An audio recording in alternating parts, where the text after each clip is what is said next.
Good morning students. बच्चों, आज हम भूगोल विषय के प्रथम भाग की अध्याय 16 को शुरू करने जा रहे हैं।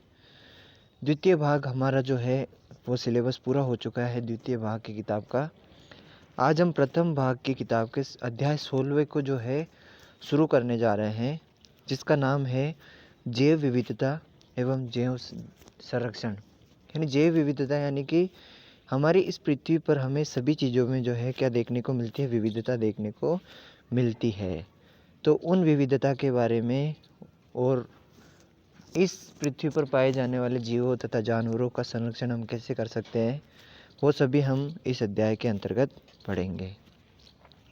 तो शुरू करते हैं जैव विविधता एवं संरक्षण।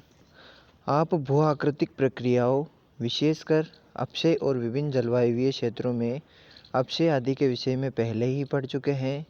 यदि आपको स्मरण नहीं है तो संक्षिप्त सार के लिए अध्याय 6 में चित्र संख्या 6.2 को देख सकते हैं। यह अपक्षय प्रावार वनस्पति विविधता का आधार है, अतः इसे जैव विविधता का आधार माना गया है।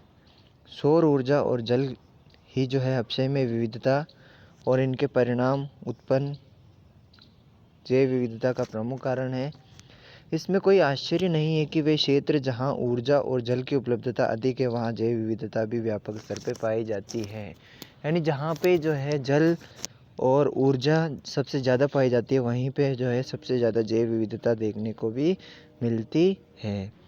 प्रजातियों के दृष्टिकोण से, अकेले जीवधारी के दृष्टिकोण से जैव विविधता सतत विकास का तंत्र है। पृथ्वी पर किसी प्रजाति की औसत आयु 10 से 40 लाख वर्ष पूर्व होने का अनुमान लगाया। यानी पृथ्वी पर जितनी भी प्रजातियां पाई जाती हैं उनकी आयु औसतन 10 वर्ष से लेकर के 40 लाख वर्ष होने का अनुमान लगाया गया है। ऐसा भी माना जाता है कि लगभग 99% प्रजातियां जो कभी पृथ्वी पर स्थिर रहती थी, आज विलुप्त हो चुकी है। यानी कि 90% हमारी 99 प्रजातियां आज विलुप्त भी हो चुकी है। पृथ्वी पर जैव विविधता एक जैसी नहीं है।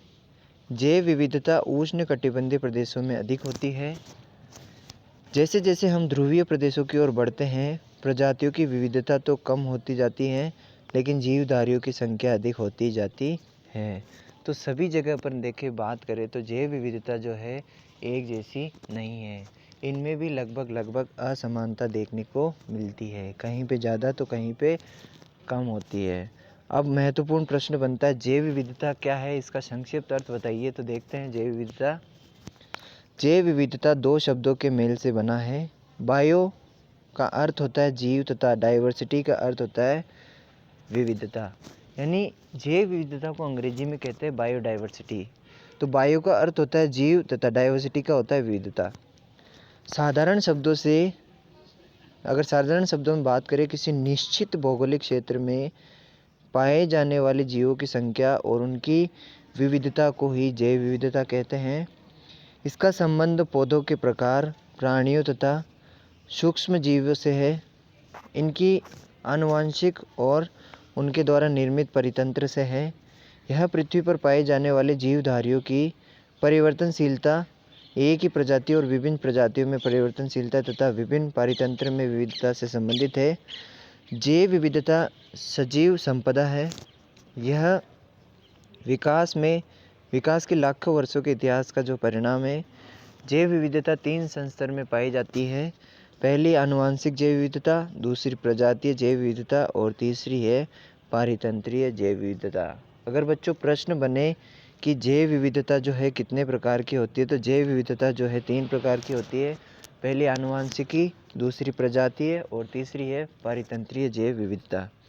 तो बात करते हैं आनुवंशिकी यानी कि जेनेटिक बायोडाइवर्सिटी। जैव विविधता किसे कहते हैं?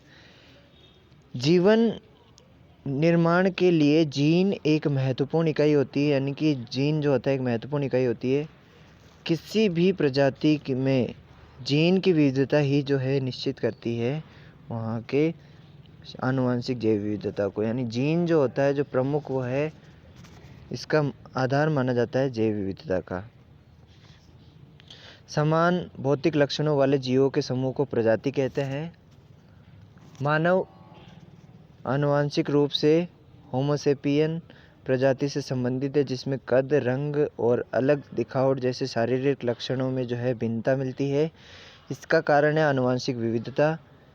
विभिन्न प्रजातियों के विकास एवं फूलन के लिए आनुवंशिक विविधता अत्यधिक जो है अनिवार्य हो गई है।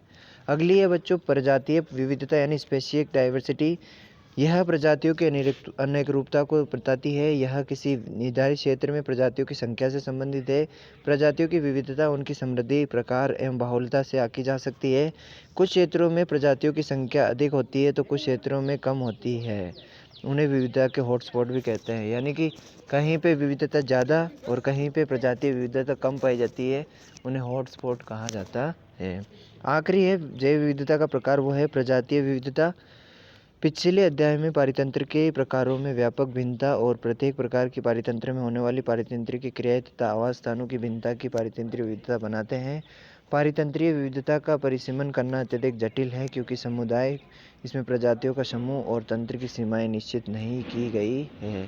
तो बच्चों ये तो अपने बात की थी जो है जैव विविधता के प्रकारों की। जो जैव विविधता होती है वो 3 प्रकार की होती है। अगले टॉपिक में अपन जो है जैव विविधता के महत्व के बारे में चर्चा करेंगे। धन्यवाद।